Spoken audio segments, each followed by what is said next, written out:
사랑하는 아버지 하나님, 지난 2024년 한 해 동안 우리의 목자 되셔서 우리를 푸른 초장과 실만한 물가로 인도하시며 우리의 갈급함을 채우시고 이런 미안 늦은 비로 우리의 필요를 채우시는 애 감사드립니다.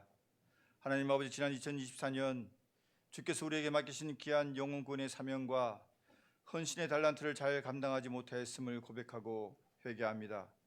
우리의 나태함과 믿음 없음을 용서하여 주시고 2025년 신년에는 주께서 우리에게 맡기신 영혼 구원의 사명과 하나님의 나라를 위한 헌신의 사명을 우리가 잘 감당하여 갑절의 열매를 맺게 하여 주시옵소서. 하나님 아버지, 2025년 신년에는 우리 양문교에 속한 모든 권속들이 예배의 승리자가 되기를 원합니다. 우리 모두가 예배를 사모하고 기도하기를 힘쓰며 헌신의 풍성한 열매를 맺어서 이 양문교회가 부흥하고 주님의 나라가 우리 모두의 삶 속에 세워지는 역사가 일어나게 하여 주시옵소서. 그래야 2025년도에는 예배의 빈자리가 모두 채워지게 하시며 예배 시간마다 힘찬 찬양의 소리가 구역리와 범수업 전체에 퍼져나가게 하시며 날마다 시간마다 규대의 소리가 끊이지 않아 승리의 간증이 넘치게 하시고 하나님의 교통하심의 역사가 살아 숨쉬는 능력의 양문교회가 되게 하여 주시옵소서. 아버지 하나님, 주님이 허락하신 가운데 우리 양문교회를 이끌어 가시는 김영창 당회장 목사님을 성령의 능력과 권능의 손으로 붙잡아 주시고 영육간의 강건함으로 채워주시기를 간절히 원합니다. 담임 목사님을 통하여 주에게 한 말씀이 시간마다 강단에서 선포되어질 때 그 말씀이 담배와 같이 우리의 심령의 갈급함을 채우는 능력의 말씀, 은혜의 말씀, 결단의 말씀이 되게 하시고 우리의 삶의 방향이 되며 이 어둡고 제약된 세상을 비추는 빛이 되게 하셔서 우리가 주님의 소리를 따라갈 수 있도록 인도하여 주시옵소서. 또한 담임 목사님과 함께 양문재단을 이끌어 가시는 이밀군 목사님, 김종옥 전도사님, 정선 전도사님에게도 하나님의 은혜와 능력을 더하여 주시고 강건함으로 지켜주시며 가정과 삶의 모든 필요를 채워 주시옵소서. 하나님 아버지, 이 나라 대한민국을 위하여 기도합니다. 아버지 하나님, 지금 우리의 눈에 보이는 이 나라 대한민국의 현실은 큰 풍랑 속에 있는 작은 배와 같이 너무나 위태로워 보이고 세상에서 들리는 정치, 경제, 사회 그리고 각종 사고와 분열의 소식은 점점 더 거세어지가는 풍랑이 되어서 금방이라도 이 나라 대한민국을 침몰시킬 것만 같습니다. 하나님 아버지, 이 나라 대한민국, 하나님께서 기도함으로 세우신 이 나라 대한민국을 지켜주시옵소서. 하나님의 뜻으로 세워진 이 나라가 하나님의 공의를 저버리고 제약된 세상과 타협하며 우상을 인정하고 창조의 질서를 부정하는 사탄의 세력과 야합하였던 제약을 깨닫게 하시고 그 모든 것을 회개하는 역사가 일어나게 하시며 우리에게 그러한 은혜의 시간을 허락하여 주시옵소서. 이제는 이 땅에 주를 믿는 자들이 이와 같은 고난을 통하여 하나님의 공의와 하나님의 부르심을 깨닫게 하시고 다시 한번 믿음 위에 서서 눈물로 부르짖어 기도하고 회개하는 역사가 이 땅 대한민국에 일어나게 하시며 하나님의 절대적 권능으로 구원의 역사를 방해하는 사탄의 세력을 물리치게 하여 주시옵소서. 하나님 아버지, 2025년 새해 첫 주 첫째 단에 우리의 가장 신실함으로 온전히 주를 높이며 주에게 하는 은혜 받기를 사모하오니 이 시간 우리에게 은총을 허락하여 주시옵소서. 너희는 이전 일을 기억하지 말며 옛적 일을 기억하지 말라. 보라, 내가 새 일을 행하리니 이제 나타낼 것이라. 주의 귀한 말씀을 기억합니다. 이제 우리나라 대한민국이, 우리 양문교회가, 우리 각자의 가정과 직장이 그리고 우리 모든 관계 속에서 묵은 찌꺼기를 다 던져버리고 새롭게 되기를 원합니다. 이제는 우리가 주님 앞에 진실로 신실한 자가 되어서 우리의 마음속에 두 마음을 품지 아니하고 신실함으로 주를 섬길 수 있도록 하나님의 은혜와 은총을 허락하여 주시옵소서. 사랑하는 아버지 하나님, 2025년 이 한 해에 교회의 각 기관들이 부흥되게 하시고 담임 목사님과 함께하는 모든 교회 사역들이 협력하여 선을 이루는 역사 일어나게 하시며 우리 모두가 믿음의 첫사랑을 회복하여서 양문교에 속한 모든 성도님들이 서로의 마음을 아프게 하거나 남을 실족해 하는 일이 없게 하시고 제자들의 발을 씻기신 주님의 겸손함으로 서로를 섬기는 아름다운 교회가 되게 하여 주시옵소서. 하나님 아버지, 2025년도에는 주님 주신 선교의 사명을 감당하기 위하여 고국을 떠나 멀리 타국에서 주의 말씀을 선포하시는 선교사님들과 그 가족들을 지켜주시옵소서. 어려운 환경 속에서 목숨을 바쳐 헌신하는 그들을 하나님이 천군천사를 보내어 지키시고 하나님의 나라가 확정되어져 갈 때 그들의 면류관이 더욱 빛나게 하여 주시옵소서. 또한 직장과 학업, 군복무 그리고 개인적인 사정 등으로 신년 예배에 참석하지 못한 양문교의 모든 권속들을 기억하셔서 그들이 어느 곳에 있든지 하나님 아버지께서 동일한 은혜를 베풀어 주시고 2025년을 살아가는 동안 주님의 날개 안에 거하며 주의 사랑으로 승리하는 축복의 삶을 살게 하여 주시옵소서. 하나님 아버지, 우리에게 주어진 2025년 이 한 해 그리고 그 이후의 모든 삶과 시간들 또한 하나님의 은혜 가운데 있음을 고백합니다. 우리의 힘이 되어주시고 영원토 우리의 삶의 이유가 되어 주시옵소서. 거룩하신 예수님 이름으로 기도합니다. 아멘.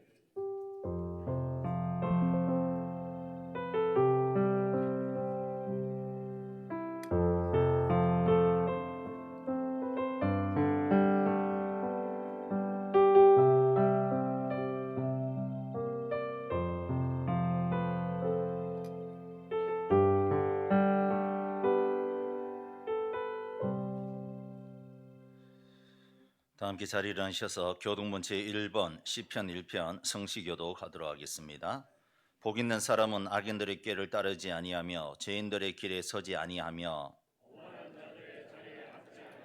오직 여호와의 율법을 즐거워하여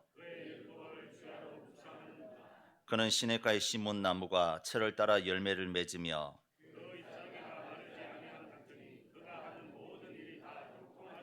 악인들은 그렇지 아니하며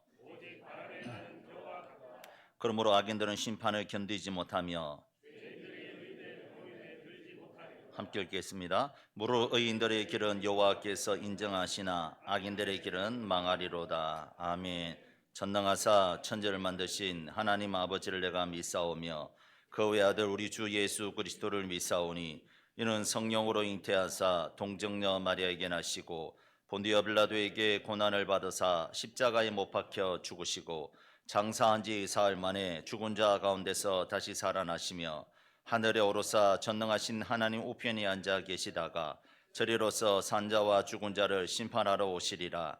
성령을 믿사오며 거룩한 공예와 성도가 서로 교통하는 것과 죄를 사하여 주시는 것과 몸이 다시 사는 것과 영원히 사는 것을 믿사옵나이다. 아멘.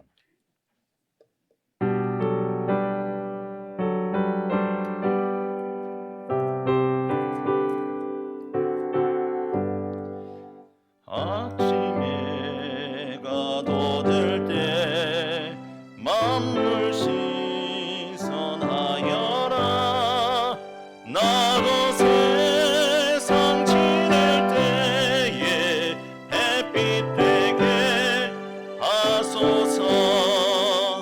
주여 나를 도우사 세월 허송하고서 어두운 세상 지날 때 햇빛 되게 하소서. 새로운 밤을 보람 있게 보내고 주의 일을 행할 때에 햇빛 되게 하소서. 주여 나를 도우사 세월 허송하고서 어두운 세상 지날 때 햇빛 되게 하소서. 한번 가면 하로는 빠른 광음 지날 때 귀한 시간 바쳐서 햇빛 되게 하소서. 주여 나를 도우사 세월 허송하고서 어두운 세상 지날 때 햇빛 되게 하소서. 밤낮 주를 위하여 몸과 마음을 드리고 주의 사랑 나타내 햇빛 되게 하소서. 주여 나를 도우사 세월 허송하고서 어두운 세상 지날 때 햇빛 되게 하소서.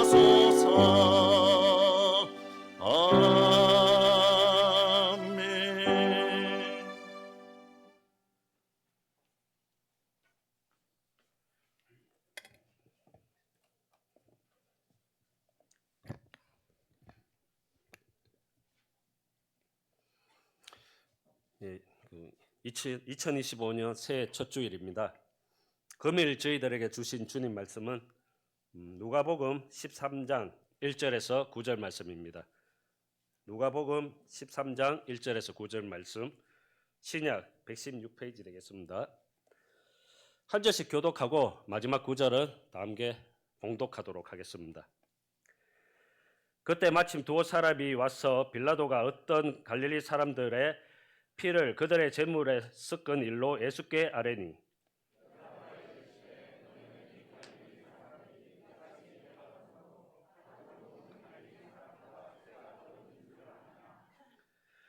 너희에게 이르노니 아니라 너희도 만일 회개하지 아니하면 다 이와 같이 망하리라.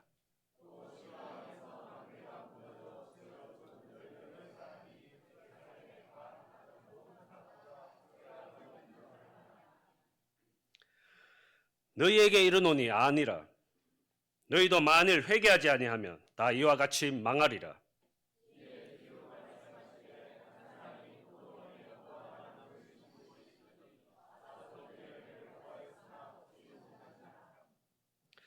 포도원지기에게 이르되 내가 3년을 와서 이 무화과 나무에서 열매를 구하되 얻지 못하니 찍어 버리라.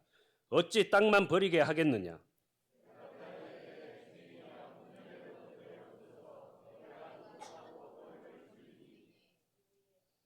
다 함께 봉독하겠습니다.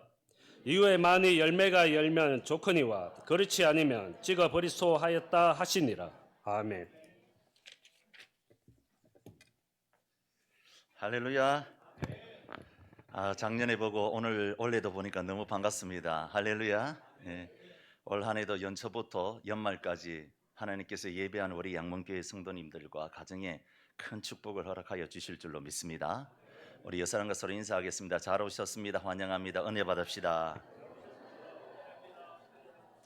한 번 더 인사하도록 하겠습니다. 더 영혼 구원하여 제자 삼으시다. 할렐루야. 어떤 중년 부인이 교회에 와서 회개를 하고 목사님에게 상담을 받았습니다. 중년 부인이 하는 말이 목사님 하나님께 회개하러 왔어요. 그래서 목사님이 그래 무엇을 회개했습니까? 라고 물어봤습니다. 그러니까 중년 부인이 하는 말이 저는 하루에도 몇 번이나 거울을 보면서 다른 사람들보다 제가 너무 아름다운 것을 뽐냈습니다. 저의 교만한 죄를 하나님께서 용서해 주셨겠죠? 그래서 목사님께서 그 중년 부인을 이렇게 물끄러미 바라보더니만 하시는 말씀이 부인 안심하십시오. 그것은 교만이 아니고 부인의 착각입니다. 그리고 평안히 돌아가십시오 라고 했다는 겁니다. 오늘 본문은 한마디로 회개에 대한 본문입니다. 회개에 합당한 열매를 맺어야 된다라는 본문이 오늘 우리가 읽던 누가복음 13장 1절에서부터 9절의 말씀입니다. 오늘 본문의 말씀은 어떤 갈릴리 사람들이 성전에서 제물을 드리던 중에 갑자기 들이닥친 로마 군인들에게 무참하게 살육을 당한 사건이 있었습니다.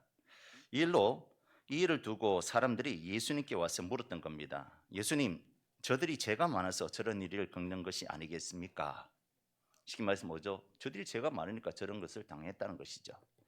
당시 사람들은 이렇게 사람이 비참하게 죽으면 그 사람이 죄가 많아서 죄의 형벌로 죽는다고 그렇게 생각했습니다. 우리말로 할 것 같으면 천벌을 받았다. 죄가 있으니까 천벌을 받은 것이지 이렇게 생각했다는 것이죠. 이러한 저들의 생각에 예수님께서 반기를 드시면서 그렇게 생각하는 자들도 회개하지 않으면 다 이같이 망할 것이다 라고 경고하신 겁니다. 뿐만 아니라 실로암에서 망대가 무너져서 치어 죽은 18사람이 예루살렘에 거한 다른 사람들보다 더 죄가 있기 때문에 죽은 것이 아니라 너희들도 많이 회개하지 아니하면 다 이와 같이 망하리라고 말씀하셨던 겁니다. 그러면서 시작된 말씀이 바로 포도원에 무화과 나무를 심은 이야기를 하고 있는 겁니다. 한 사람이 포도원에 무화과 나무를 심었습니다. 고대 이스라엘 백성들에게 있어서 포도나무와 무화과 나무의 중요성을 비교하자면 포도나무가 무화과 나무에 비해서 몇 배 더 중요했습니다. 그 예를 들자면 다음과 같습니다. 예루살렘 성전에서 번제물을 태우는 데 사용되었던 나무들을 열거하자면 모든 나무들이 제물을 태우는 용도로 쓸 수 있었지만 포도나무와 감람나무만큼은 지어되었다고 합니다. 다른 모든 나무는 다 이 번제물을 태울 수 있었는데, 나무를 태울 수 있었는데 포도나무와 올리브나무, 감람나무는 제외됐다는 것이죠. 왜냐하면 그 두 종류의 나무만은 사람들이 살아가는 데 있어서 가장 중요한 포도주와 기름을 공급하는 나무였기 때문에 이 두 나무만큼은 번제물을 쓸 때도 태우지 말랬다는 것이죠. 이 포도나무와 감람나무는 번제단에서 제물을 태우는 용도조차로도 사용될 수 없을 정도로 규정을 정하였다는 겁니다. 반면에 무화과 나무는 여러 가지 조건에 의해서 하찮은 나무로 여겨졌다는 겁니다. 왜냐하면 무화과 나무는 볼품도 없고 또 아무 데에서나 잘 자라고 또 수없이 많은 열매를 맺었기 때문에 그 이후에서 무화과 나무는 하찮은 나무로, 이스라엘의 무화과 나무는 하찮은 나무로 여겨졌습니다. 이스라엘에서 무화과 나무는 많으면 1년에 5번 정도까지 열매를 맺는다고 합니다. 우리나라는 한 2번 정도 맺는 것 같아요. 전에 있던 교회도 사택 앞에 무화과 나무, 큰 무화과 나무가 있었는데 처음에 무화과 나무가 열매를 맺고 그 다음에 두 번째 무화과 나무를 열매를 맺었어요. 한국에는 2번만 맺는 것 같은데 이스라엘은 한 5번 정도 맺는다고 합니다. 그래서 만약 어떤 무화과 나무에서 열매를 맺지 않는다면 그 나무는 사실 그 해에 땅만 버리는 것이며 귀중한 물을 낭비하는 나무로 인식되었습니다. 나무가 너무 많으니까 무화과 나무의 용도가 뭡니까? 열매를 따먹기 위해서 무화과 나무를 심었는데 열매가 없으면 어떻게 됩니까? 찍어버려야 되지 않겠습니까? 땅만 버리고 물만 축내기 때문에. 그래서 열매 맺지 않는 무화과 나무는 즉시 잘려나가는 것이 당시 일반적인 풍습이며 생활이었습니다. 한정된 땅에서 한정된 물과 영양분들을 열매도 맺지 않는 무화과 나무를 키우면서 낭비할 수 없는 것이었기 때문에 그렇습니다. 이러한 개념이 당시 일반적인 생각이었는데 이런 생각을 갖고 있는 사람들에게 예수님의 비유는 시작되었습니다. 6절 상반절에 보니까 한 사람이 포도원의 나무를 무화과 나무로 심은 것이 있더니라고 말씀합니다. 어떤 포도원 주인이 자신의 포도밭에 무화과 나무를 심었다는 것이죠. 사실 신명기 22장 9절에 의하면 이스라엘 사람들은 두 종류의 종자를 함께 심지 못하도록 율법이 그렇게 규정하고 있습니다. 두 종자를 섞어 뿌리지 말라는 것이죠. 그런데 거기에는 예외가 있습니다. 열매 맺는 나무 가실수라든지 유실수는 이 금지 조항에서 제어되었습니다. 지금도 성지에 가보면 포도원에서 다른 유실수를 찾아볼 수가 있는데요. 그래서 농부는 포도원에 무화과를 심었던 겁니다. 이 무화과 나무는 대단히 성장력이 좋습니다. 심은 지 3년만 되면 열매를 맺을 수 있습니다. 그래서 포도 농사가 제대로 되지 않더라도 이 농부는 무화과 나무를 딸 수 있기 때문에 무화과 나무를 심었던 것 같습니다. 그래도 포도원에 무화과 나무를 심었다는 것은 예수님의 이야기를 들었던 사람들의 반응은 우리로 말하자면 그럴 수 있지라고 생각하지만 이스라엘 사람들은 그렇지 않았다는 것이죠. 그런 바보가 어디 있느냐 이렇게 생각했다는 겁니다. 왜냐하면 무화과 나무보다 포도나무가 몇 배 더 중요한 나무임을 이미 알고 있었기 때문에 포도원에 무화과 나무를 심는다는 자체가 바보가 아니고서는 할 수 없는 일이라고 생각했던 겁니다. 유대인들이 그렇게 생각했다는 것이죠. 예수님의 이야기는 계속됩니다. 6절 하반절에 보니까 와서 그 열매를 구하였으나 얻지 못한지라. 그 포도원 주인은 무화과 나무를 심어 놓고 와서 열매를 구했다는 겁니다. 하지만 열매를 얻지 못했다는 겁니다. 특히 주의해서 우리가 보아야 될 부분이 이 3년이라는 시간입니다. 7절 상반절 보니까 포도원 지기에게 이르되 내가 3년을 와서 이 무화과 나무에서 열매를 구하되 얻지 못하니라고 말씀합니다. 오늘 저는 설교를 하면서 여러분들에게 도움을 주고자 본문 배경을 우리나라식으로 해석하는 것이 아니라 히브리적 배경, 히브리적 사고를 한번 해석해 보려고 합니다. 우리나라식으로 해석하는 것이 아니라 유대인의 배경, 히브리적 배경을 가지고 오늘 본문을 한번 해석해 보려고 합니다. 오늘 본문에 보면 3년이라는 단어는 우리가 아는 대로 횟수로 3년이라고 생각할 수 있겠지만 지금 예수님께서 말씀을 전하는 대상이 히브리인들, 유대인들이란 겁니다. 히브리인들은 율법이란 틀 안에서 살아가는 사람들이고 그것은 그들의 생활의 일부가 되었던 사람들입니다. 그러한 율법 가운데 유실수를 심는 법과 그 나무에서 열매를 얻는 것에 대한 법이 있습니다. 레위기 19장 23절에 보니까 너희가 그 땅에 들어가 각종 과목을 심거든 그 열매는 아직 할례 받지 못한 것으로 여기되 곧 3년 동안 너희는 그것을 할례 받지 못한 것으로 여겨 먹지 말 것이요. 몇 년 동안 먹지 말라고요? 3년 동안 먹지 말라. 왜? 할례를 받지 않은 나무로 취급했기 때문에 그렇습니다. 할례를 받지 못했었기 때문에 부정하니까 먹지 말라는 거예요. 그렇다면 이 포도원 주인은 무화과 나무를 심고 몇 년 뒤에 무화과 열매를 얻으려고 가수원을 찾아갔을까요? 4년째 갔을까요? 3년 동안 먹지 못했으니까 4년째 갔을까요? 내용 전개상 4년째 가야 되지만 저들은 히브리인들이고 율법의 틀 안에서 살아가는 사람들이기 때문에 4년째는 3년이 지난 뒤 첫 번째로 열리는 열매입니다. 유대인들 개념 속에 첫 번째 것은 다 누구의 것이라고요? 하나님의 것입니다. 민수기 3장 13절에 보니까 처음 태어난 자는 다 내 것이면 내가 애굽 땅에서 그 처음 태어난 자를 다 죽이던 날에 이스라엘 처음 태어난 자는 사람이나 짐승을 다 거룩하게 구별하였음이니 그들은 내 것이 될 것임이니라. 나는 여호와임이니라. 그래서 자기의 것으로 가져오거든 대속을 해야만 했습니다. 모든 생축과 나무들이 처음 난 것은 하나님께 드려야 했다는 겁니다. 이 개념은 모든 나무의 열매에도 그대로 적용되었다는 것이죠. 출애굽기 34장 26절 말씀 우리 다 함께 읽어볼까요? 시작.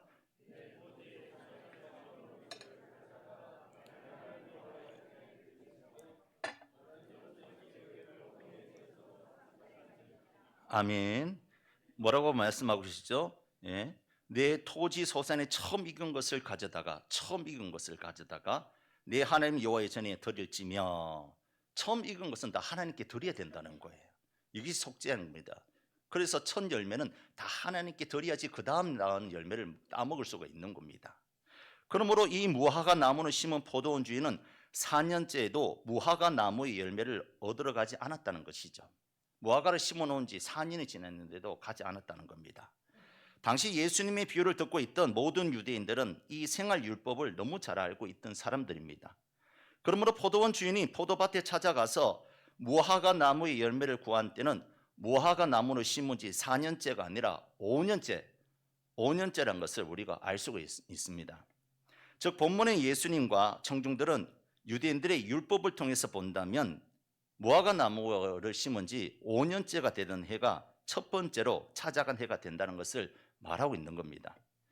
포도나무 밭에 무화과 나무 심어놓은 지 5년째 되던 해에 처음 찾아간 주인을 생각해 보십시오. 얼마나 기대했겠습니까? 야, 무화과 나무가 많이 컸겠지.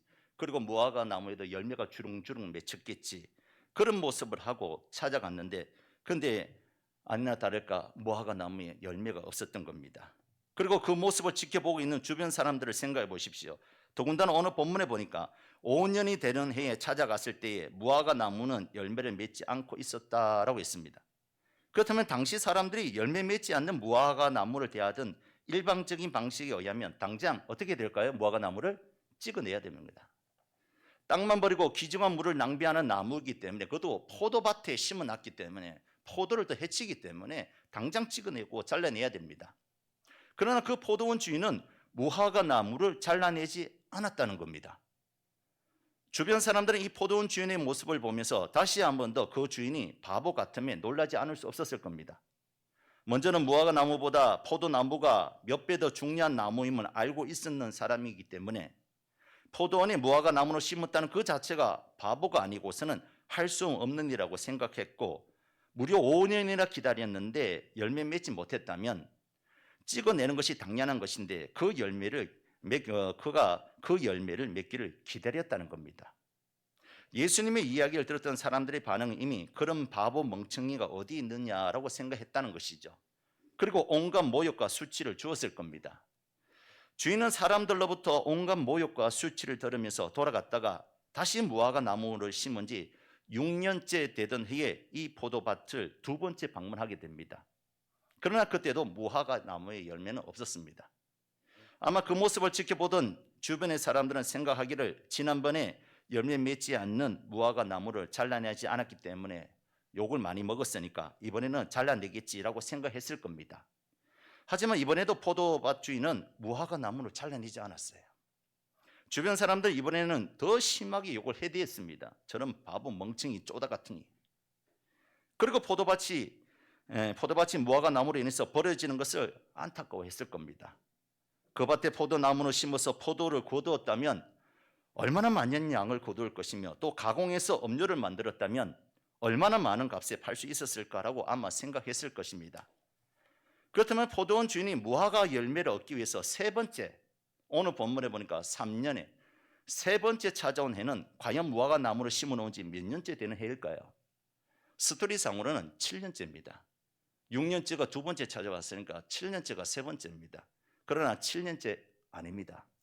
다시 한번 생각해 봅시다. 성경의 스토리 안에 들어있는 사람들은 모두 히브리인들, 유대인들이었어요. 그리고 유대인들의 사고방식은 율법의 틀 안에 있는 겁니다. 그들의 사고방식, 삶의 방식 역시 히브리적 삶의 방식입니다. 그렇다면 7년째는 어떤 해입니까? 7년, 유대인들에게 7년, 안식년입니다. 안식년에는 밭에 소출을 먹을 수 있을까요?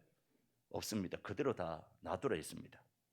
그렇습니다. 포도밭에 무화과 나무를 심어놓고 7년째 되던 해는 안식년이 되는 해입니다. 그러므로 그 해는 포도밭 주인도 무화과 나무의 열매를 얻으려고 찾아가지 않았을 겁니다. 그렇다면 포도밭 주인이 무화과 나무의 실과를 얻기 위해서 세 번째 찾아간 해는 무화과 나무를 심은 지 무려 몇 년째 됩니까? 8년째. 8년째 간다는 것이죠. 말이 8년이지 8년 동안 열매 맺지 않는 나무를 기다리는 주인은 없습니다. 열매를 맺지 않으면 당장 찍어버리거나 아니면 뽑아버리는 것이 일반적인 상식입니다. 그러나 포도밭의 주인은 8년째 기다렸다는 것입니다. 왜 그렇습니까? 혹시나 내년에는 열매가 달릴까 싶어서 기다렸다는 것이죠. 또한 내년에는 분명 무화과 나무에서 열매가 달릴 것이라고 믿어주어서 그렇게 했다는 것입니다. 그러나 무화과 나무의 열매는 여전히 달리지 않았다는 것이죠. 사람들은 그에 향하여 완전 바보라고 생각했을 겁니다. 계속해서 예수님께서 말씀하십니다. 포도원 주인이 무화과 나무 열매를 얻기 위해서 포도원에 들어서는 순간 다시 그의 눈앞에 펼쳐지는 것은 무화과 나무가 아직도 열매가 없었다는 겁니다. 그제야 포도밭 주인은 정신이 돌아온 듯이 말하납니다. 7절에 보니까 내가 3년을 와서 이 무화과 나무의 열매를 구하되 얻지 못하니 찍어버리라. 어찌 땅만 버리게 하겠느냐라고 말씀하고 있습니다. 이 이야기를 하고 있는 포도원 주인을 보면서 주변 사람들은 이제야 이 사람이 제정신이 돌아왔구나라고 생각하면서 반가워했을 겁니다. 그런데 뜻하지 않게 복병이 생겼어요. 바로 포도원지기입니다. 포도원지기가 포도원 주인이 열매 없는 무화과 나무를 보고 찍어버리라고 말하였을 때 이 포도원지기가 주인에게 어떻게 말합니까? 8절 말씀 우리 다 함께 읽어보도록 하겠습니다. 시작. 주인이여 금년에도 그대로 두소서. 내가 두루 파고 거름을 줄이니 이후에 만일 열매가 열면 좋거니와 그렇지 않으면 찍어버리소서. 아멘. 이 말을 들은 주변 사람들 아마도 정신적인 충격이 대단했을 겁니다. 왜냐하면 지금까지 자기들이 바보라고 생각했던 포도원 주인보다 더 심한 바보가 등장했기 때문에 그렇습니다. 그가 누구입니까? 바로 포도원지기란 거죠. 그는 자기 주인이었던 포도원 주인보다 더 심각한 행동을 하고 있는 겁니다. 세상 사람들이 보았을 때 둘레를 파고 거름을 준다고 해도 이미 첫 열매가 맺지 않은 무화과 나무는 더 이상 열매를 기대할 수 없는 죽은 나무와 같은 나무인데도 불구하고 밑 빠진 독에 물붓기로 아무리 둘레를 파고 거름을 줘도 안 되는 것을 알고 있었던 겁니다. 소용이 없다는 것이죠. 이때까지 열매 맺지 못한 나무에 두루 파고 거름을 준다고 열매를 맺겠느냐는 겁니다. 빨리 찍어 내버리라는 겁니다. 그러나 포도원지기는 그 주인에게 하는 말이 주인이여 금년에도 그대로 두소서. 내가 두루 파고 거름을 줄이니 이후에 만일 열매가 열면 좋거니와 그렇지 않으면 찍어버리소서라고 말했다는 것입니다. 사람들이 봤을 때 완전 바보들의 행진이 아닐 수가 없었을 겁니다. 그런데 사랑하는 성도 여러분, 여기 반전이 숨어 있는 겁니다. 이 바보 같은 분이 누구인지 아십니까? 그리고 더 바보 같은 분이 누구인지 아십니까? 또한 포도원은 무엇이고 무화과 나무는 누구입니까? 포도원은 일반적인 이스라엘을 의미합니다. 구약 성경이나 아니면 신약 성경에도 이스라엘을 표현할 때 포도원으로 자주 표현했습니다.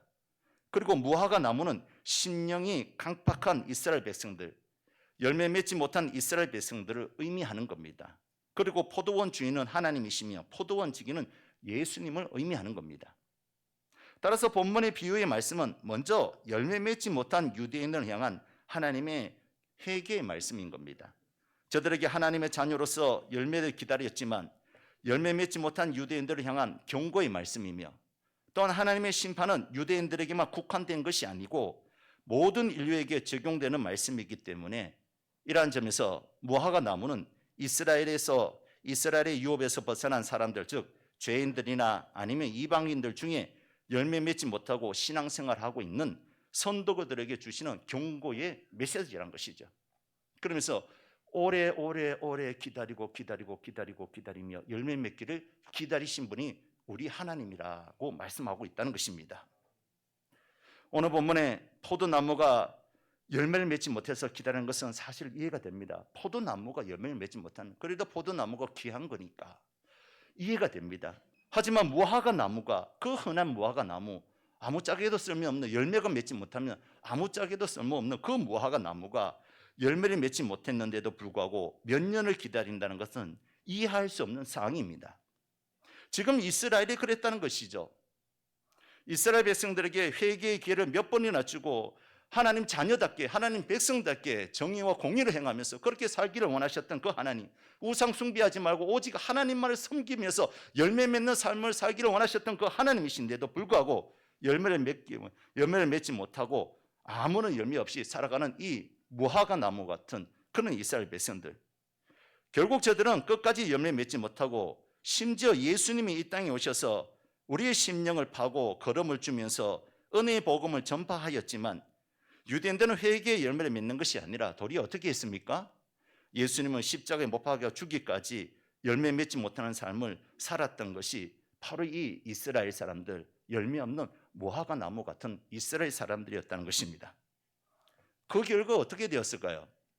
예수님께서 말씀하신 뒤 40년 뒤에 AD 70년경에 로마의 티도 장군이 쳐들어와서 예루살렘 성은 문자 그대로 돌 하나도 남기지 않고 완전히 파괴되고 이스라엘 민족들은 다 뿔뿔이 흩어지게 됩니다. 그것이 언제까지입니까? AD 70년부터 1945년 이스라엘이 자기 나라를 찾기까지 무려 1000년이 넘는 기간 동안 이스라엘 사람들은 나라도 없이 방황하게 되었다는 것이죠. 참으로 엄숙한 역사적인 경고의 말씀이 아닐 수가 없습니다. 포도원 주인은 3년을 기다렸습니다. 나무를 심고 3년을 기다린 것이 아니라 열매를 맺을 만한 때부터 3년을 말하는 겁니다. 나무를 심고 3년이면 무화과 열매를 맺는데 그 나무는 심은 지 3년이 지났지만 열매는 맺지 않았습니다. 주인은 그래서 3년을 더 기다렸습니다. 율법적으로 말할 것 같으면 8년을 더 기다렸다는 것이죠. 그런데도 종이 이르기를 내가 두루 파고 걸음을 줄이니 금년에도 그대로 두소서라고 하면서 1년을 더 기다려줍니다. 참고 또 참고 기다리고 또 기다리는 것이 바로 우리 주님, 우리 하나님이라는 것이죠. 열매 맺기를 기다렸었다는 것이죠. 오랫도록 기다렸다는 것이죠. 저들이 왕정 시대를 보세요. 출애굽하고 난 이후에 하나님께서 가나안 땅에 심으셨어요. 그리고 하나님 나라를 이루기를 원하셨어요. 열매 맺기를 원하셨는데도 불구하고 열매 맺지 못했어요. 하나님을 버리고 우상 숭배하고 또 다른 나라를 의지하며 살아갔던 것이죠. 그런 수천 년이 지났지만 열매 맺지 못하고 그래도 불구하고 하나님은 기다리고 참고 또 참고 마지막에 누구까지 보냅니까? 그의 아들 되시는 예수 그리스도까지 보내시는 거예요. 그리고 둘레를 파고 걸음을 주면서 이스라엘 백성들을 어떻게든 열매 맺게 하기 위해서 하나님 중심, 말씀 중심, 성경 중심의 삶을 살게 하기 위해서 그렇게 불렀지만 결국 이스라엘 사람들은 돌아오지 않고 열매 맺지 못했다는 것이죠. 오히려 자기 땅에 온 예수님은 십자가에 못 박혀 죽이는 그런 비극까지 초래하게 된 것입니다. 결국 어떻게 되었습니까? 열매 맺지 못하니까 결국은 이스라엘 나라가 결국 망하고 흩어지게 되었다는 것입니다. 사랑하는 성도 여러분, 이 말씀을 왜 사랑하는 성도 여러분, 열매 없는 무용지물인 나무, 아무 쓸모도 없는 땅만 차지하고 다른 포도나무의 영양분만 빼앗아가는 포도나무에 해가 되는 무화과 나무는 그대로 둘 수 없는 겁니다. 도끼로 찍어 당장에 불에 태워버려야 되는 겁니다. 여러분이 포도원 주인이라 생각해 보세요. 8년 동안 열매 맺지 못한 무화과 나무가 얼마나 번식이 큽니까? 얼마나 잘 자랍니까? 8년 동안 키웠다 해보세요. 포도밭을 덮었을 겁니다. 그럼 포도원이 당연히 햇빛을 받지 못해서 포도 열매가 맺지 못하실 거 아니겠습니까? 우리 같으면 어떻게 할까요? 3년 지났는데 열매 맺지 못하면 당장 찍어버릴 겁니다. 이 쓸모없는 것. 근데 포도밭에 포도원 주인은 어떻게 하면 8년 동안, 그것도 무화과 나무가 커서 우거졌는데도 불구하고 단 하나 이유, 열매 맺기를 원했다는 것이죠. 열매. 그 열매를 바라보기 위해서 8년을 기다렸는데도 불구하고 열매 맺지 못했다는 것입니다. 그런데도 불구하고 주인이 찍어내지 않고 포도원 지기가 금년에는 그대로 두소서, 내가 두루를 파고 걸음을 줄이니 그 이후에 열매 맺지 못하면 찍어내어 주소서, 이렇게 간청하고 있다는 것이죠. 사랑하는 성도 여러분, 이 말씀이 왜 이렇게 은혜가 됩니까? 찍어버리라 어찌하여 땅을 허비하느냐라고 해도 입이 10개라도 할 말이 없는데 100번 지당한 말씀인데도 주인은 또 참아주고 또 기다려줍니다. 사랑하는 성도 여러분, 우리가 지난 한 해 뒤돌아볼 때 얼마나 하나님의 마음을 아프게 하면서 열매 맺지 못하고 살았습니까? 예배의 열매, 기도의 열매, 충성의 열매, 헌신의 열매, 사랑의 열매를 맺지 못하고 살아올 때가 얼마나 많았습니까? 세상살이 바쁘다는 핑계로, 먹고 살기가 바쁘다는 이유로, 때로는 몸이 피곤한다는 이유로 얼마나 주일에 참여하지 못하고 요로지리 빼면서 살아왔습니까? 우리 하나님은 내가 한 번 실패했다고 버리시는 하나님이 아니십니다. 내가 연약하고 범죄하고 넘어졌다고 당장 찍어버리시는 그런 하나님이 아니십니다. 내가 열매 맺지 못하게 해서 당장 외면해 버리시는 그런 하나님이 아니란 것이죠. 또 참아주시고 또 기다려주시고, 그래서 나로 일어나게 하시고 승리하게 하시는 분이 우리 하나님이신 줄로 믿습니다. 베드로에게 참고 기다려주신 하나님, 요나에게 참고 기다려주셨던 그 하나님, 바울에게 참고 기다려주셨던 하나님, 다윗에게 참고 기다려주신 그 하나님은 지금도 저와 여러분을 참고 기다려주신 것을 믿고 오늘 이 시간 주님께로 나와 잃었던 은혜와 축복을 회복할 수 있기를 예수님의 이름으로 축원합니다. 사랑하는 성도 여러분, 저와 여러분들은 포도밭에 심겨진 무화과 나무입니다. 우리는 본래 이방인들이었지만 하나님의 그 크신 사랑으로 포도밭에 심겨진 무화과 나무입니다. 열매도 맺지 못하면서 땅만 차지하면서 다른 나무의 영양분까지 빼앗아가면서 아무런 가치도 쓸모도 없는데도 불구하고, 그럼에도 불구하고 지금 이 무화과는 주인의 포도밭에 심겨져 있다는 것입니다. 버려져야 될 나무, 도끼에 찍혀야 될 나무, 불살아 버려야 될 나무, 그런데도 주인은 주인의 땅에, 그것도 아주 귀한 포도밭에 심겨져 있다는 것입니다. 뿐만 아니라 가수원지기는 무화과 나무를 위해서 땅을 깊이 파고 걸음을 준다고 합니다. 물을 주고 희생한다고 합니다. 그래서 오늘까지 무화과 나무는 살아남을 수 있었던 겁니다. 그러니 무화과 나무에게 이 얼마나 큰 은혜인 것입니까? 무화과 나무는 문자 그대로 꽃을 피우지 못하는 나무입니다. 그래서 무화과입니다. 꽃이 없다고 해서. 그래서 관상수로도 쓰지 못합니다. 또 제목으로도, 나무가 삐뚤삐뚤 크기 때문에 제목으로도 쓰지도 못합니다. 사람들이 무화과 나무를 심는 목적은 유일하게 열매를 얻기 위해서인 겁니다. 그럼에도 불구하고 이 무화과 나무는 아무런 열매를 지금 맺지 못하고 있다는 것입니다. 이 무화과 나무는 많은 혜택을 받았습니다. 포도원이라는 좋은 농토에 심겨져 있습니다. 농부가 두루 파고 걸음을 주고 물을 줍니다. 정말 하나님의 은혜이지 않습니까? 값없이 주시는 하나님의 은혜인 겁니다. 말로 측량할 수 없는 하나님의 은혜인 겁니다. 세상 사람들이 볼 때는 도저히 이해할 수 없는 광경입니다. 어떻게 그 좋은 포도밭에 아무런 가치 없는 무화과 나무를 심을 수 있냐고 비울 수 있습니다. 그러나 하나님은 포도밭에 무화과 나무를 심었다는 것이죠. 이것은 다른 말로 할 것 같으면 나 같은 죄인이 무엇이건대 나를 이토록 사랑하셔서 하나밖에 없는 독생자 예수 그리스도를 주시고 그 보배로운 피를 흘리사 구원하여 주셨는지, 그 사랑, 그 은혜를 알 수가 없다는 것이죠. 이방인 우리, 무화과 나무 같은 우리, 아무짝에도 쓸모없는 우리들을 예수 그리스도를 보내주셔서 십자가에 달려 죽게 하시고, 우리 이런 무화과 나무를 포도밭에 심으셔서 그것도 열매 맺지 못하는데도 불구하고 찍어내버리지 아니하시고 포도밭에 걸음을 주고 두루 파면서 무화과 열매를 기다리시고 계신 분이 우리 하나님이라는 것입니다. 정말 하나님의 은혜로 이 쓸데없는 죄 왜 구속하여 주는지 생각하며 생각해 볼수록 은혜가 아닐 수 없습니다.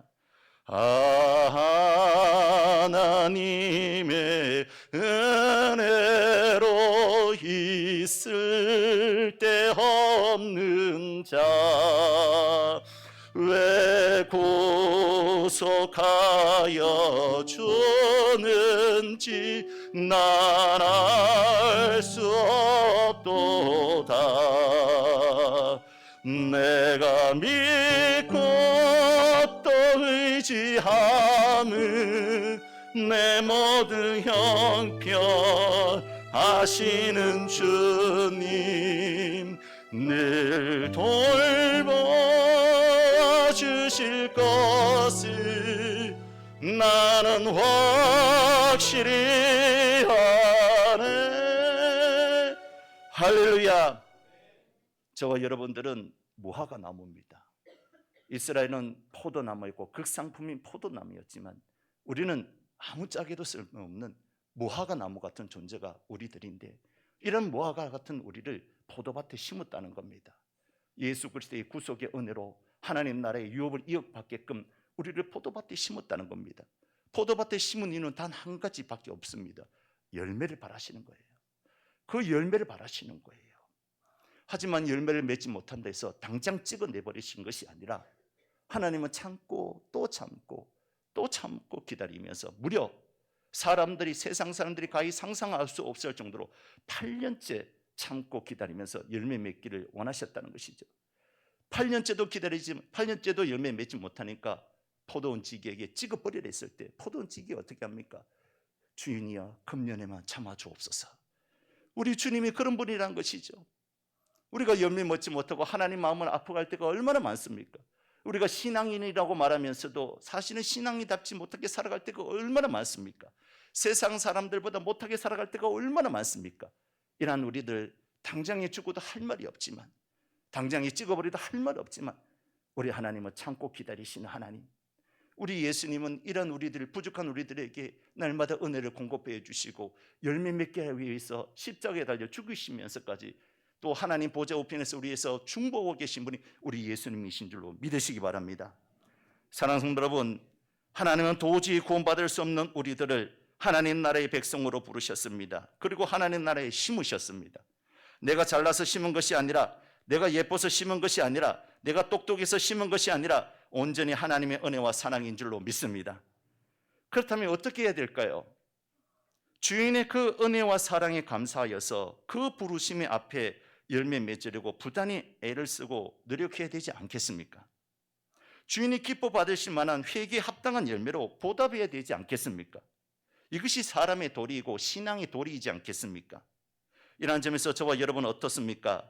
이러한 회개에 합당한 열매를 맺으려고 하고 있습니까? 혹 다들 바쁘다는 핑계로, 다들 환경이 따라주지 않는다는 핑계로, 또한 누구 때문에 신앙에 열심을 내지 못한 채 주저앉아 있고 있지는 않습니까? 아니면 먹고 사는 문제 때문에 영적인 일에 전혀 관심을 두지 않고 살아가고 있는 것은 아닙니까?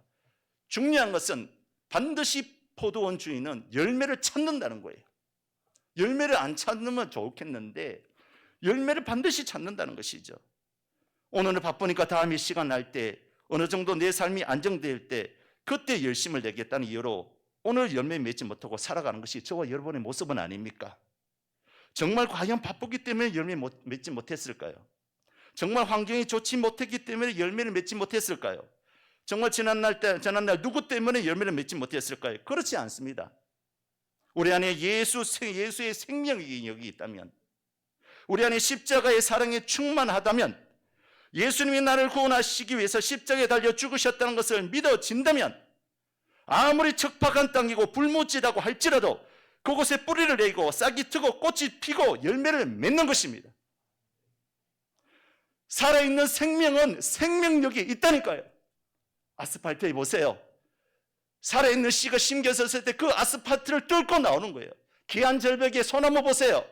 아무리 척박한 땅이고 불모지랄지라도 생명이 심겨지니까 그 귀한 절벽에서 아름다운 나무가 솟아나지 않습니까? 우리 안에 예수의 생명이 있다면, 우리 안에 십자가의 은혜가 있다면, 내가 정말 그리스도인이라면 우리는 열매 맺는 삶을 살아야 될 줄로 믿습니다. 예수가 나를 위해서 십자가에 죽으셨는데, 예수 그리스도가 2000년 전에 이 땅에 오셔서 나 같은 죄인을 구원하시기 위해서 십자가에 죽으셨는데, 그 생명이 우리 안에 있다면, 예수 십자가의 우리가 은혜가 우리 안에 있다면 우리는 반드시 열매 맺는 삶을 살 줄로 믿습니다. 포도원지기가 얘기했잖아요. 주인이여 금년에도 그대로 두소서 내가 두루를 파고 걸음을 줄이니. 우리 주님께서는 매 시대마다 우리를 부르시고 우리에게 은혜를 주시고 주의 종들을 통해서 예배 시간을 통해서 기도 시간을 통해서 반드시 은혜를 주시고 열매 맺게 하여 주시는 것입니다. 그 하나님 앞에 우리는 핑계댈 수가 없다는 것입니다. 중요한 것은 우리의 마음과 열심인 것입니다. 십자가의 사랑이 식어져서 십자가의 그 은혜가 메말라서 그런 것입니다. 마음만 있으면 얼마든지 열심을 내서 신앙생활할 수 있다니까요. 여러분 열매를 맺어야 돼요. 열매가 없으면 하나님 앞에 가서 우리가 어떤 무시함을 당할지 몰라요. 껍데기로는 안 돼요. 직분으로도 안 돼요. 삶의 열매가 있어야 되는 것입니다. 포도원지기 되시는 우리 주님께서 얼마나 우리에게 열매 맺기를 위해서 시도 때도 없이 주의 종들을 통해서 우리의 묵은 땅을 말씀으로 두루 파고 걸음을 주십니까? 올 한 해도 아마 우리 포도원지기 되시는 예수님은 우리를 영적으로 열매 맺는 삶을 살게 하시기 위해서 은혜의 말씀, 기도의 자리, 말씀의 자리로 우리를 수없이 부르시고 은혜를 베풀어 주실 줄로 믿습니다. 그럼에도 불구하고 열매 맺지 못한다는 것은 참으로 하나님 앞에 할 말이 없는 것입니다. 중요한 것은 아무리 하나님이 노하기를 더디하시고 자비롭고 인자하신 하나님이시지만 회개의 시간이 무한정 주어지는 것이 아니다는 것이죠. 마태복음 3장 10절에 보니까 이미 도끼가 나무 뿌리에 놓였으니 좋은 열매를 맺지 않은 나무마다 찢겨 불에 던져지리라 라고 했습니다.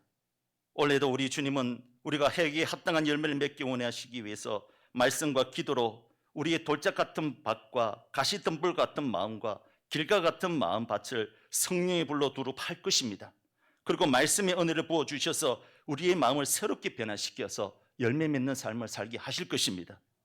이러한 포도원지기 되시는 주님의 마음을 깨달아서 우리가 하나님으로부터 받은 말씀대로 순종하면서 회개에 합당한 열매를 맺어야 될 줄로 믿습니다. 말씀을 맺겠습니다. 금년은 신앙생활에 열심을 냅시다. 충성합시다. 열매를 맺고 삽시다. 우리 주님이 도와주실 줄로 믿습니다. 우리 주님께서 말씀하셨잖아요. 주인이여 금년에도 그대로 두소서 내가 두루 파고 걸음을 줄이니. 우리 주님이 도와주실 겁니다. 믿고 순종할 때 우리 주님께서 도와주실 겁니다. 두려워하지 마세요. 말씀대로 살면 될까? 기도한다고 될까? 아닙니다. 우리 주님이 도와주십니다. 우리 주님이 금년에 그대로 두소서 내가 두루 파고 둘레를 파고 걸음을 줄이니 우리 주님께서 열매 맺게 해주신다 하잖아요. 중요한 것은 이제부터는 우리의 열심인 겁니다. 그동안 열심을 내지 못한 성도님들이 있다면 금년에는 열심을 내시기 바랍니다. 그동안 영적인 일에 게을러 앉아있던 분이 있다면 금년에는 충성하시기를 바랍니다. 그래서 금년에 주일 성수의 열매를 맺는 겁니다. 예배의 목숨을 거는 겁니다. 11조 생하지 못한 분들은 11조 생활해보는 겁니다. 전도하지 못한 분들은 전도의 열매를 맺어보는 겁니다. 그동안 기도를 쉬거나 기도를 못했던 성도들이 있다면 금년에 기도의 열매를 맺어보는 겁니다. 교회는 기도의 불이 타올라야 됩니다. 장작도 모여서 화가 타오르듯이 우리도 모여서 함께 기도할 때 성령의 불이 내려 주실 줄로 믿습니다. 또 말씀도 부지런히 읽어서 말씀은 성경 통독을 해서 하나님의 말씀을 내 마음판에 새기는 겁니다. 우리가 하루에 3장, 주일날 5장 읽으면 1년에 1도가 한다고 합니다. 성경의 전체 장수가 1189장인데 하루에 7장 읽으면 1년이면 2독을 합니다. 하루에 10장을 읽으면 1년에 3독을 합니다. 그래야 말씀 충만, 성령 충만, 은혜 충만해서 열매 맺지 않겠습니까? 그리고 그동안 사랑하지 못했던 사람들 한번 사랑해 보는 겁니다. 사랑의 열매를 맺어야 되지 않겠습니까? 사랑하는 성도 여러분, 우리가 이양 신앙생활 하면서 가장 좋은 열매를 맺어야 될 줄로 믿습니다. 이 시간 한번 뒤돌아봅시다. 과연 나에게는 열매가 있는지, 나에게 신앙의 열매가 있는지, 사랑의 열매가 있는지, 인내의 열매가 있는지, 기도의 열매가 있는지, 예배의 열매가 있는지, 열매가 있는지 한번 뒤돌아봅시다. 주인이 3년째 찾아왔는데 무화과 나무에 아무런 열매가 없다고 했습니다. 8년째 찾아왔을 때도 아무 열매. 어쩌면 오늘 이 시간 주님께서 우리에게 오셨는데, 이 자리에 오셨는데 나에게 물어보신 거 아니면 나에게 물어보시면 어떻게 하겠습니까? 열매가 있느냐? 너에게 열매가 있느냐 물어보실 때 아무리 열매가 없으면 어떻게 하겠습니까? 그러나 오늘 우리 주님께서 우리에게 하시는 말씀에 용기를 가지시기 바랍니다. 주인이여 금년에 그대로 두소서 내가 두루 파고 걸음을 줄이니. 여러분, 기회가 지워졌습니다. 2025년도 1월 첫째 주주일날 우리에게 주셨던 말씀, 주인이여 금년에 그대로 두소서 내가 두루 파고 걸음을 줄이니. 오늘 한 해 우리 주님께서 우리에게 도와주실 줄로 믿습니다. 2025년도는 기도의 열매, 말씀의 열매, 또 하나는 우리가 성령의 열매를 맺는 한 해가 되기를 주의 이름으로 축원합니다. 그래서 2025년 우리가 연말에 갔을 때 우리가 하나님 앞에 드릴 열매가 있는 그런 무화과 나무 같은 우리 모든 양목교회 성도님들이 되시기를 예수님의 이름으로 축원합니다. 찬송하고 기도하겠습니다. 하나님의 은혜로 있을 데 없는 자 함께 찬양하겠습니다.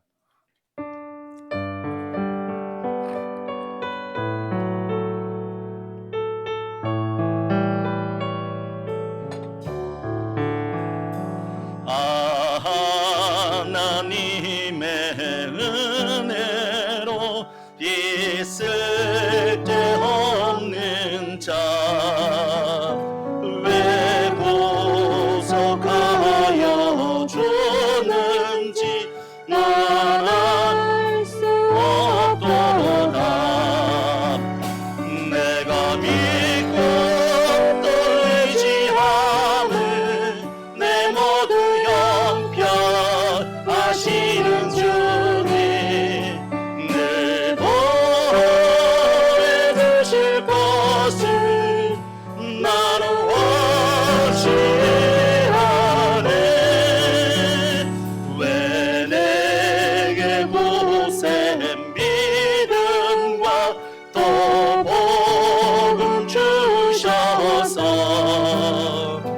내 마음이 항상 편한지 날 알 수 없도.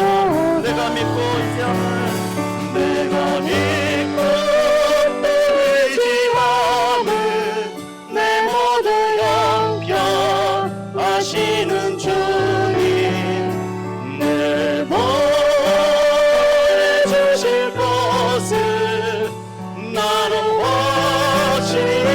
확신하네. 왜 내게 성령 주셔서 내 마음 감동해.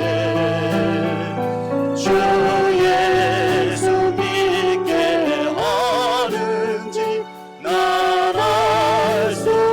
내가 믿고 또 의지함을 내가 믿고 또 의지함을 내 모두 형편하시는 주님 늘 보내주실 것을 나는 확신하네. 주 언제 강림하실지 혹밤에 혹낮에 또 주님 만날 그것도 난 알 수 없고. 내가 믿고 또 의지함을 내가 믿고 또 의지함을 내 모두 형편하시는 주님 늘 보내주실 것을 나는 확실히. 이 시간 주의 이름 한번 부르고 기도하겠습니다. 주여 하나님 아버지, 열매를 찾으시는 하나님 아버지, 지난 1년을 기도해 볼 때에 하나님 아버지 과연 우리는 하나님 앞에 열매가 있었습니까? 전도의 열매가 있었습니까? 예배의 열매가 있었습니까? 감사의 열매가 있었습니까? 하나님 기도의 열매가 있었습니까? 사랑의 열매가 있었습니까? 본인은 그리스도인인데 참으로 아버지 하나님이여 내 속에 열매가 있는지 찾아보게 하여 주시고, 아버지 예배의 열매를 맺게 하여 주시고, 기도의 열매를 맺게 하여 주시고, 전도의 열매를 맺게 하여 주시고, 감사의 열매를 맺게 하여 주시고, 사랑의 열매를 맺게 하여 주시기를 원합니다. 하나님 아버지 열매 맺기 위하여 참으시는 하나님 아버지, 우리가 열매 없이 신앙생활하는 것이 아니라 그저 마당만 밟는 신앙생활하는 것이 아니라 이 핑계 저 핑계 대면서 하나님 아버지 신앙생활에 게을러졌다면 2025년도에는 하나님이 열심을 받고 주를 섬기게 하여 주시옵소서. 아버지 하나의 열매 맺힌 우리들을 위해서 우리 아버지 포도원치게 되시는 우리 주님께서 주인이여 금년에도 그대로 주소서.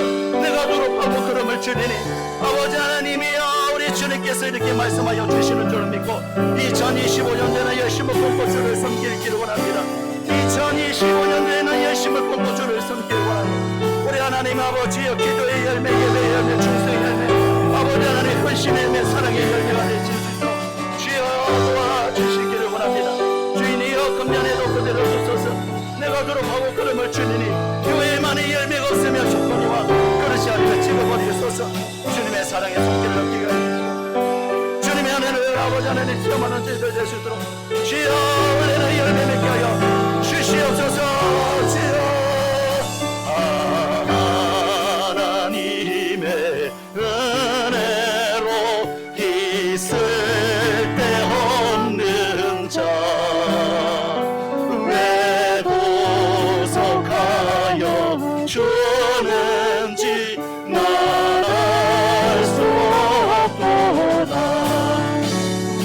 내가 믿고 의지함은 내 모든 남편 아시는 주님 내 보호해 주실 것은 나는 확실히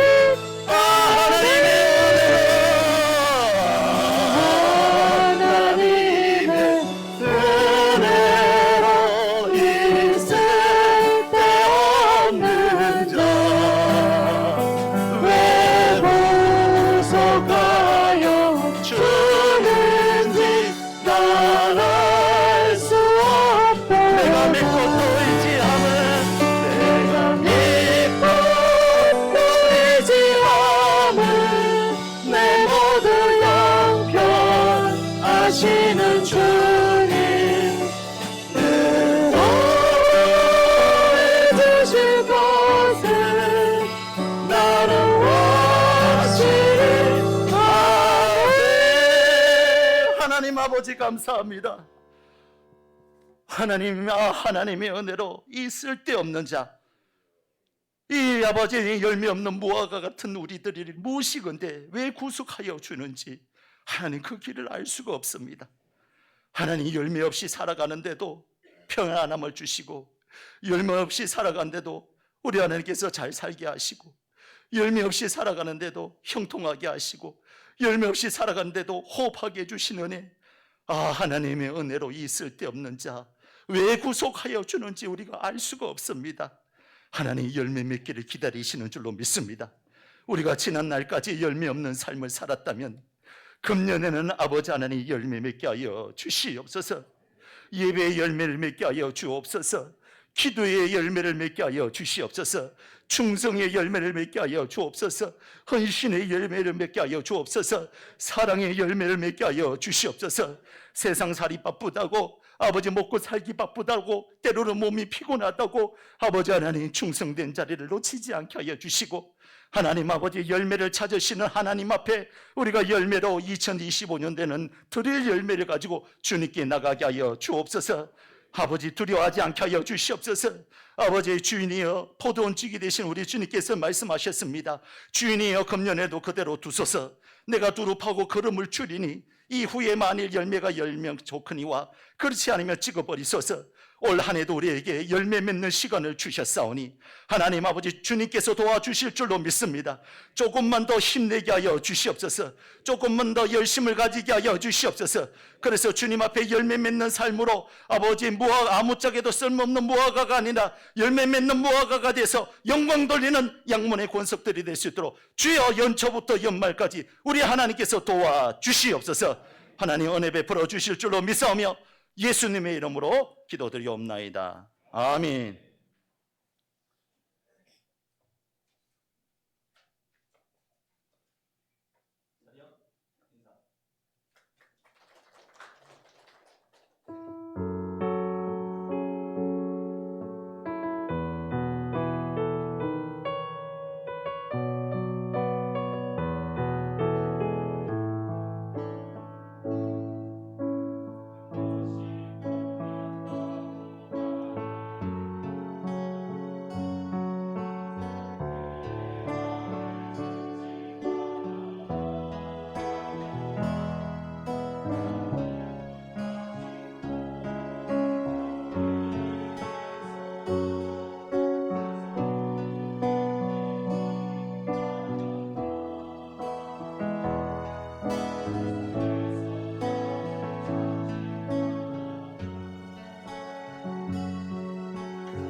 교회 소식 전하겠습니다. 주보 참조해 주시기 바랍니다.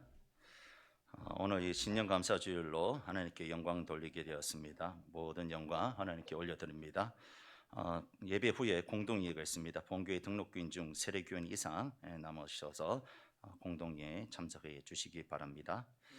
2025년 4번 광고 잘 보시기 바랍니다. 2025년 셀 모임이 각 가정별로 매주 한 번씩 순회하면서 모임을 가지게 됩니다. 단 이제 1, 2월 달은 준비 기간으로서 주일 오후 예배 후에 교회에서 정한 장소에서 모입니다. 그럼 그 정한 장소가 어디냐?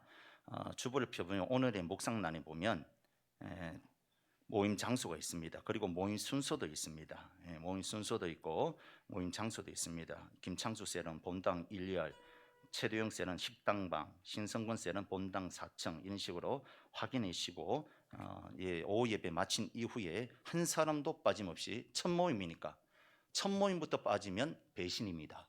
아시죠? 오후 예배 다 참석하셔서 은혜 받으시고 내 셀이 어느 셀이고 또 누구와 함께 우리가 구역 예배를 이제 드리는지 함께 확인하시고 첫 모임인데 빠지면 안 돼요. 첫 것은 누구 것이라고요? 하나님의 것. 첫 모임인데 빠지면 하나님의 배신인 겁니다. 아시겠죠? 첫 모임 다 참석하세요. 명령이 아니고 권고입니다. 꼭 참석해 주시기를 바라고요. 그 다음에 아브람과 사라와 청지기 교구들은 은퇴하시고 연세가 있기 때문에 집에서 모이는 게 좀 쉽지 않습니다. 그래서 교회에서 주일날 교회에서 하는 것을 허용합니다. 그런데 우리 청지기 셀이라든지 또 아브람 사라는 주중에 아브람 사라 같은 경우는 주중에 3번 나옵니다. 교회 3번 나와서 기도하고 이분들은 교회 오지 말라고 해도 교회 와요. 그렇기 때문에 우리 나머지 1, 2, 3, 4 교구 그다음에 청년부들은 셀 모임을 교회에서 하지 마시고 밖에서 돌아가면서 이렇게 가정별로 하신데 그런 이유가 딱 한 가지밖에 없습니다. 따라해봅시다. 영혼구원. 왜 우리는 왜 셀 모임을 가정에서 합니까? 힘들고 복잡하고 번거로운데 영혼구원하기 위해서. 아무래도 예수 믿지 않는 사람들이 교회 안까지 들어오기는 쉽지 않습니다. 몇 단계가 있어요. 그 단계를 뛰어넘고 교회 안으로 바로 들어올 수는 없는 거예요.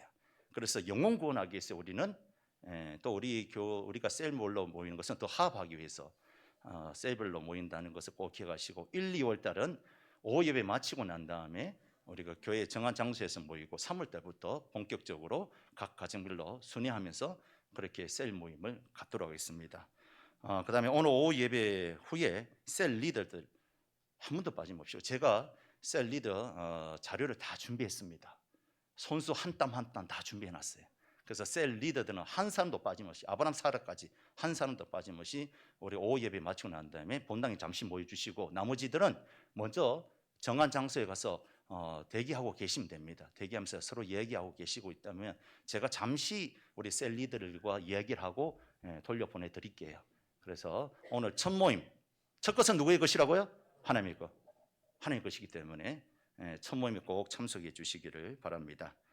방송실 성가대 교사 오늘 우리 아침에 우리 청년부들 참 감사합니다. 약속한 대로 청년 찬양팀이 서서 이렇게 아름답게 찬양했는데 성가대 우리 장년들은 가만히 앉아서 예배 드느냐? 예배는 하나님께 드리는 거예요. 다음 주에 예배에 대해서 제가 설교하려고 하는데 예배는 하나님께 드리는 겁니다. 내가 받기 전에 하나님께 먼저 드려야 되는 거예요. 그렇기 때문에 성가대 지원해 주시기 바랍니다. 우리 신성권 장로님한테 전화가 폭주하도록 그렇게 연락해 주시고서 1월 달 안에 성가대가 설 수 있도록 꼭 그렇게 준비하셔서 성가대 세워주시기를 바랍니다. 내일부터 2025년도 신년 축복 특별 새벽기도 있습니다. 한 해를 기도로 시작해야 될 줄로 믿습니다. 특별 새벽기도에 있는데 기도 있고 특성이 있고 또 전출한 학생들 유초등부 중고등부 청년대학교 장학금이 지원됩니다. 시간이 특별 새벽기도 때는 5시 반입니다. 몇 시라고요? 5시 반. 이렇게 광고했는데도 불구하고 5시에 오시는 분들이 있어요. 그분들은 수지 맞았다고 생각하세요. 그냥 30분 동안 더 기도하라고 하나님께서 불러주셨다고 생각하고 기도하시면 됩니다. 그래서 5시 반 꼭 유념하셔서 교구별로 셀별로 나오셔서 은혜 받는 귀한 시간 되시기를 바랍니다. 2025년도 예배 시간이 변경됐는데 중고등부 예배 시간이 작년까지만 해도 9시 반이었는데 원래부터는 9시로 예배 모입니다. 우리는 안 될 줄 알았거든요. 근데 오늘 아침에 제가 가봤어요. 중고등부 아이들을 부응했습니다. 그 이른 아침인데도 다 참석해서 예배 드리는 것을 보고 얼마나 예쁘든지 우리 교육국장님 다음 주에 간식을 좀 주세요. 중고등부한테. 그래서 너무너무 예쁩니다. 중고등부 예배를 위해서도 많이 기도해 주시기를 바랍니다. 자, 나머지는 주부를 참조하시고요. 이 시간 다 함께 일어나셔서 찬양하고 축도함으로 예배를 마치겠습니다.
하나님 은혜 감사합니다. 신년을 주셔서 감사합니다. 연초부터 연말까지 하나님의 은혜가 우리 양문교회와 양문에 속하 있는 모든 권속들과 가정에 충만하게 부어 주실 줄로 믿습니다. 하나님 아버지, 오늘 신년 새해의 첫 예배의 말씀이 하나님 아버지 열매 맺자고 했습니다. 우리가 신앙의 열매를 맺는 한 해가 될 수 있도록 주님 도와 주옵소서. 우리 홀로 버려두지 아니하시고 포도원칙이 되시는 예수님께서 금년에도 우리에게 두릅하고 걸음을 줄 테니 하나님 열매 맺을 줄로 믿습니다. 열심을 품고 주를 섬기는 저희들 될 수 있도록 도와 주시옵소서. 하나님 앞에 나올 때 11조 헌금을 드립니다. 감사 헌금을 드립니다. 신년 감사 헌금을 드립니다. 또한 아버지 1,000번제와 또 목적 헌금을 드립니다. 하나님 영광 받아 주시옵소서. 드린 손길에 우리 안에 두 손으로 축복하여 주셔서 가지가 담장을 넘게 하여 주시고 30배, 60배, 100배의 축복하러 하여 주시옵시며 잘되고 형통하게 하여 주시옵시고 번창하고 소문나게 하여 주시옵시며 하나님 주의 백성들이 땅에 살아갈 때에 물질이 궁핍화해서 하나님 어려움 당하지 아니하도록 하늘 곳간 창고를 열으셔서 하나님 물질의 복도 허락하여 주시옵소서. 아버지 하나님, 우리 양문교회가 올 한 해 부흥하기를 원합니다. 하나님 아버지, 부흥의 은혜를 허락하여 주시옵소서. 감사하며 예수님의 이름으로 기도드리옵나이다. 아멘. 이제는 우리 주 예수 그리스도의 은혜와 하나님 아버지의 크신 사랑하심과 성령님의 위로교제 교통하심의 은혜가 오늘 예배하는 모든 성도들 머리 위에 이제로부터 영원토록 함께 있을지어다. 아멘.